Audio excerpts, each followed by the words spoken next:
Welcome back to my Let's Play of Resident Evil Remake. We are well into the catacombs, if I'm not mistaken. It's kind of been a while since I've done this, so bear with me. So, if I recall correctly, this room. This is a rather interesting room, because I'm not alone. I'm not alone here, you'll see that.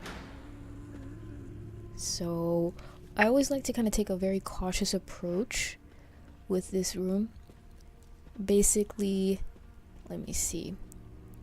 There she is, the woman of the hour. That's the enemy that you saw earlier, Lisa. So, thankfully, mercifully, the room is circular, so you can just kind of easily run around here, which is good. Which is okay for now, because there's kind of a few things I need to take care of here before I do anything. Before I need to do anything else with this room so far. So, hope everybody's doing well. We can see the light at the end of the tunnel. There's still a few more things to... Oh, she's actually... Oh my god. She's actually a little faster than she looks. That always seems to be my issue with Resident Evil games and Resident Evil enemies for some reason. So that's why I always wind up getting hit by the enemies, because I think they're a lot slower than they actually are. For some reason. God knows what it is. I guess it's just my perception. So, the first task on hand is for me to come into this room. There's a few items to pick up here, so I'm going to go ahead and do that. So, while we're doing that, don't ask me why I was thinking of this topic, but fast food, right? I don't eat a lot of fast food now. I used to eat a lot when I was younger, and believe me, it's definitely one thing I regret, and I wish I would have stopped sooner. But the thing about it is that I'm not the kind of person that's just going to dismiss fast food immediately, because not all fast food is all that bad. You know, don't get me wrong, the obvious culprits are obvious, right? You know, the crazy stuff at McDonald's and Burger King and all that stuff. But there's some fast food restaurants that are kind of awesome. Like, I don't know, I like them a lot, and I think their food is rather decent. Like, I don't know, like, I really like Au Bon Pan, and I really like Chipotle. Are there other ones that I can think of? I'm sure there's other ones that are out there that I kind of like those, but like, I don't know, like, I always kind of have them in different tiers, you know, like McDonald's and Burger King are just kind of the classic fast food things. Most of their stuff is not so great in terms of health and stuff like that. And then slightly elevated above those, tier 2, if you will, is Au Bon Pan. I'm sure there's other ones that are out there. I just haven't really had much experience with them. So the thing is that for some reason, at least where I live, at least as far as I know, there isn't really those latter restaurants around me. And sometimes I get these like crazy cravings for them, because where I used to go to school, where I went to school was like awesome. It was just kind of like the hub of everything. And, you know, it was NYU, it was downtown, so it was just kind of like in the middle of everything. Anything you wanted to do, anything you had a craving for, you could find it. And so I feel like, in hindsight, now that I'm not down there anymore, I feel rather spoiled. So sometimes I get this craving for like Chipotle and stuff like that, and Au Bon Pan, and it's just kind of like, so I always have to kind of make a trek either to Manhattan or to like upstate or something like that. Not too far, but you get the idea. So anyway, speaking of fast food, when I was younger, I don't know why I had these experiences. It wasn't me personally, but I was always like a witness, and they just always make me question people's understanding of things. So, for example, my favorite fast food story that I always like to tell people is one time, and I was like a kid, so this was... Oh. Well, that's nice, Barry. That's like the equivalent of, you know how when you're like running to an elevator and there's somebody in the elevator and they do that whole fake pretend they're gonna hit the open door or hold door open button, but instead they don't. I'm like, you know, why do we do that? I mean, and I say we because I do that shit too. If I'm the one in the elevator, I love how, like, when you're in the elevator, right? And your task is you pick the floor and everything's just fine. You can find the button calmly, by the way. So everything is all well and good.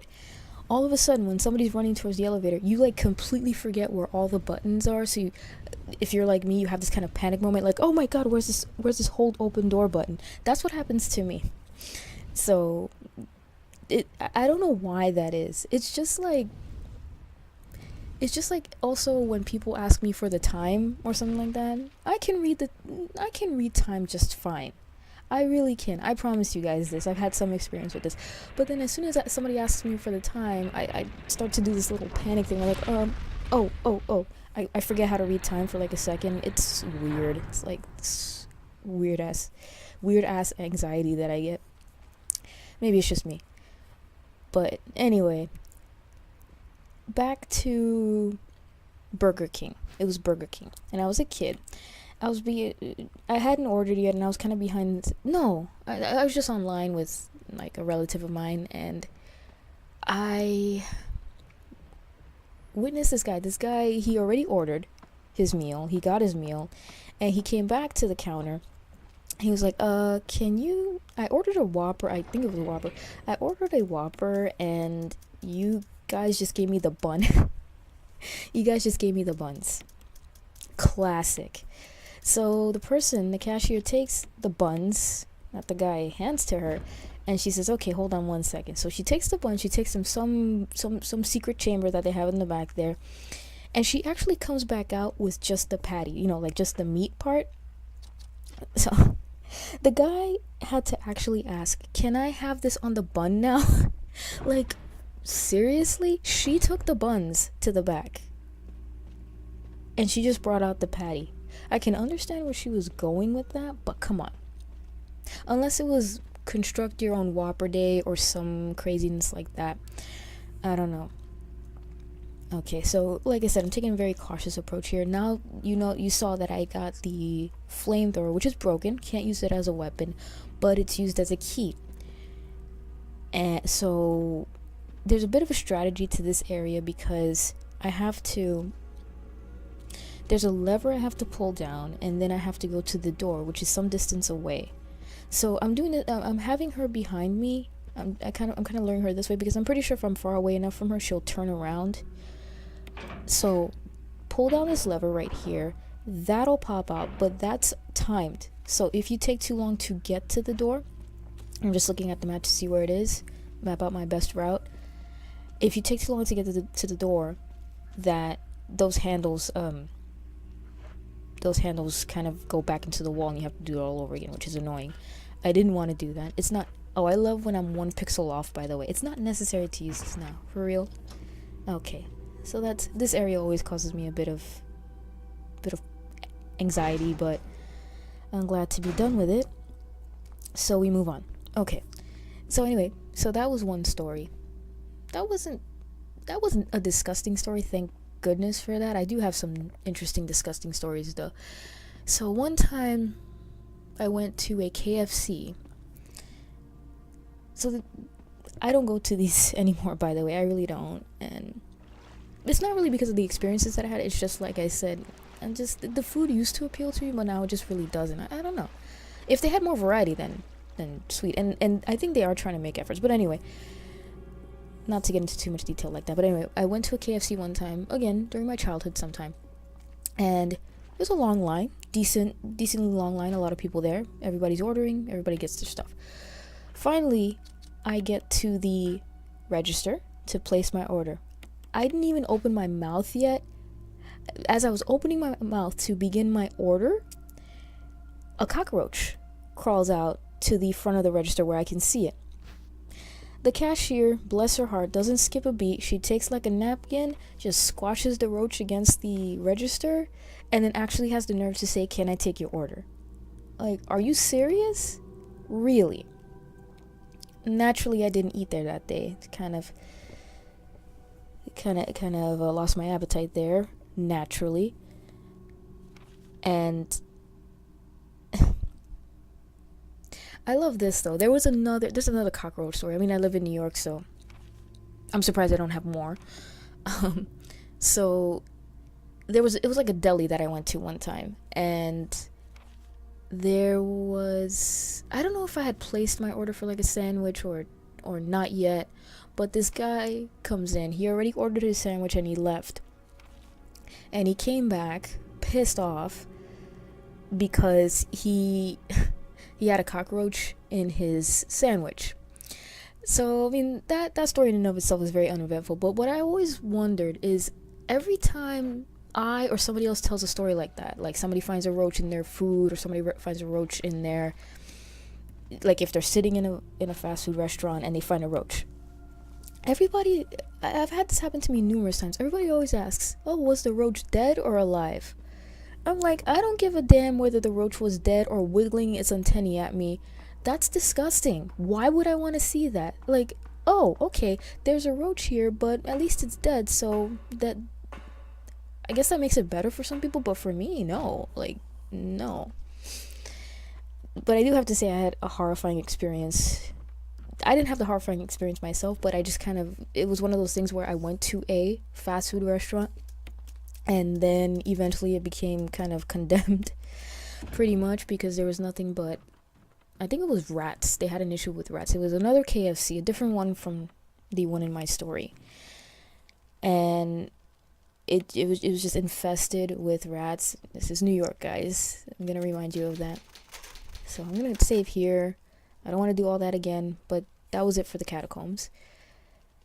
Kind of anticlimactic, I guess. Well, except for that part with the monster with Lisa. So you saw that file earlier that says she was experimented on. It's kind of a really sad story, and I had read a translation of the Wesker report. I think at one point it was only in Japanese, and somebody translated it. I think. I'm not sure if that's correct, but I feel like that used to be the case.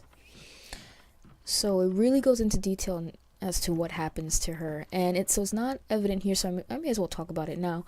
So the thing with Lisa is that she's experimented on. I mean, this poor girl's tortured. That's the thing that was walking around. And if I'm not mistaken, please correct me if I'm wrong, but my understanding is that the G virus, so the G virus, that plays a big role in the second game, was extracted from her. It was isolated from her. So, by the way, here I'm taking a very cautious approach because I know I shot a zombie here, and I know I didn't get a headshot on him, so I know he's around. I know this dude is around. So, very cautious here. And there he is. Hello. It makes sense. So, in retrospect, and I'm doing this post commentary, of course, I should have just probably ran around him. He's fast, but it's not too. Well, it was somewhat far away. I guess it made some sense. Oh wow, this is a very winding area. And for those of you that are playing along, we were in that cabin before. So it's kind of interesting how they kind of routed us around to that area again, that cabin. And I have to actually go back to the mansion. So you see that in a second. So there's some zombies here. Zombies have come into this area. I'm not going to bother with them. They're regular zombies, so no worries there. So anyway, like I went back to that KFC, and it was downtown Manhattan. It was the one on 6th Avenue, and I'm pretty sure anybody who's not from New York, that geography probably doesn't speak much to you.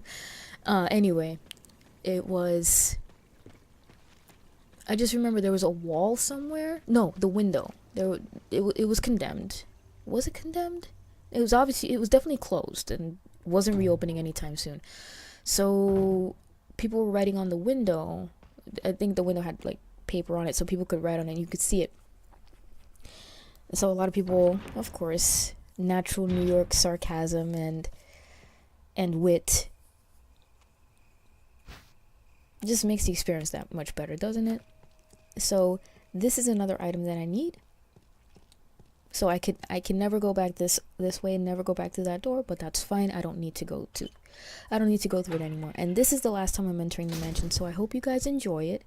If you guys are sentimental about it, please feel free to watch this video a million times. But it's very interesting because in the director's cut, you're in the mansion, you leave the mansion for a little while, you come back, much like this game, and but then once you enter the catacombs, that's it, you don't come back to the mansion at all. So I found it interesting that everything kind of comes back to the mansion, and I like that idea, not just for the sake of gameplay, but kind of it's kind of, you can kind of tie it in to the motif, like some kind of motif, as if you want to think of it that way. It's always this mansion. The mansion is the source of everything. So it's kind of an interesting decision that they made, and I'm pretty sure it was not by accident. So I think that was actually the extent of my fast food stories. I don't think there was anything else. I'm trying to think, was there any other? No, thankfully all the other times that I've been to fast food restaurants have been rather uneventful, except for when I went to Chipotle, but it wasn't like a negative experience. It was just an interesting one.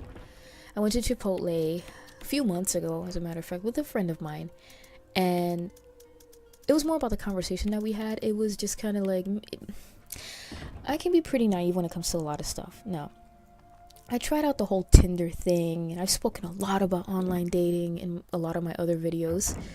So I tried out Tinder, which I realize is not my thing. It's just not my thing. I respect people that use it, and it's fine, but it's not what I'm looking for. I know not everybody on there has the same agenda, but people want to sell it as basically a hookup app, and that's just not my thing. That's just not what I do. It's just not for me. So I tried it for a little while, but then when I realized what it was, I said, okay, maybe I should take a step back. So before that, I was just checking it out and that sort of thing, and I got a few matches on there, and this one guy messages me on there. He said, and it was like all acronyms. And I'm like, okay, first of all, that's already a tune-off for me. Speak English, please. One full sentence and punctuation, really, for extra credit. So oh no, it was kind of a full sentence. I shouldn't discredit what he says so much. So he's like, do you want, I can't remember the exact words, but anyway, it's like FWB NSA. I'm like, oh my god, okay. Now I'm gonna sound really old here. I had no idea what any of that was. I'm like, FWB.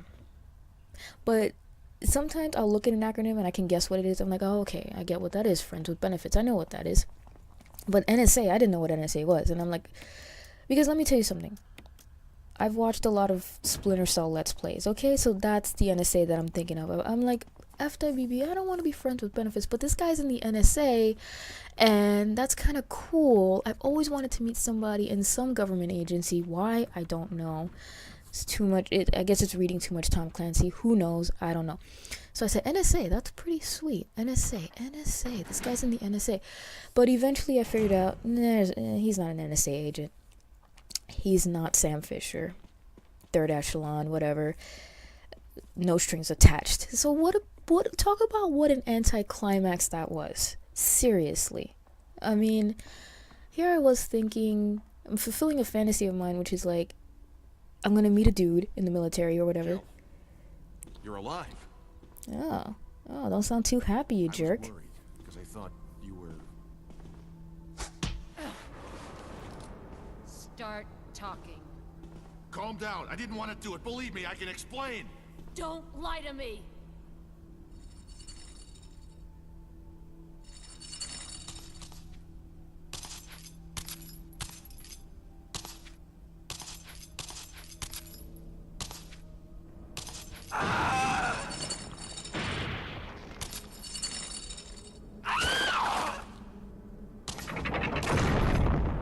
No time to talk.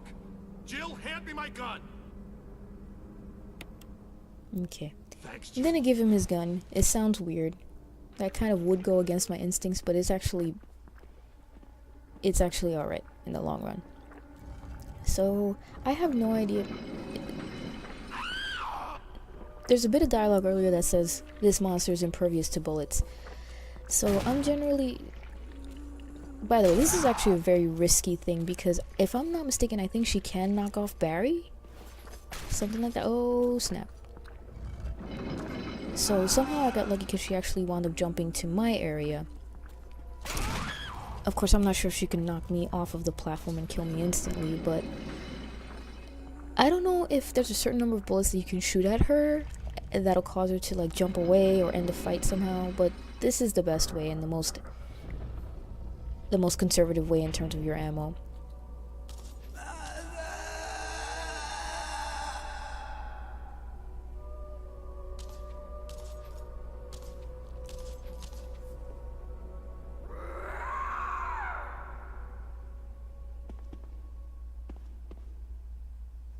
Inside the coffin is a skeleton. So, it's a letter. Okay. To my Lisa. Yeah, like I said, this is kind of a sad story. To be honest. They gave me another shot saying it was nutrition. Oh, gosh. Mommy's afraid of forgetting everything. Oh, Lisa, I wish I could touch your face and hold you in my arms right now. Lisa, we can't stay in here longer. We have to escape. We'll both pretend that we were both unconscious. When the man in the white clothes is off guard, that will be our chance. So Jessica Trevor, this is her mom, and I'm pretty sure that was very obvious. Okay, so actually, right here, I thought better of it, and I said, maybe I should talk to Barry, get a little more information. I don't believe that thing's really dead. Leave this place up to me and go on ahead. Of course. That makes sense. The usual. Alright. So one thing that kind of bothers me about this is Lisa, the monster right there, was pretty aware of the fact that that was her mom in the coffin.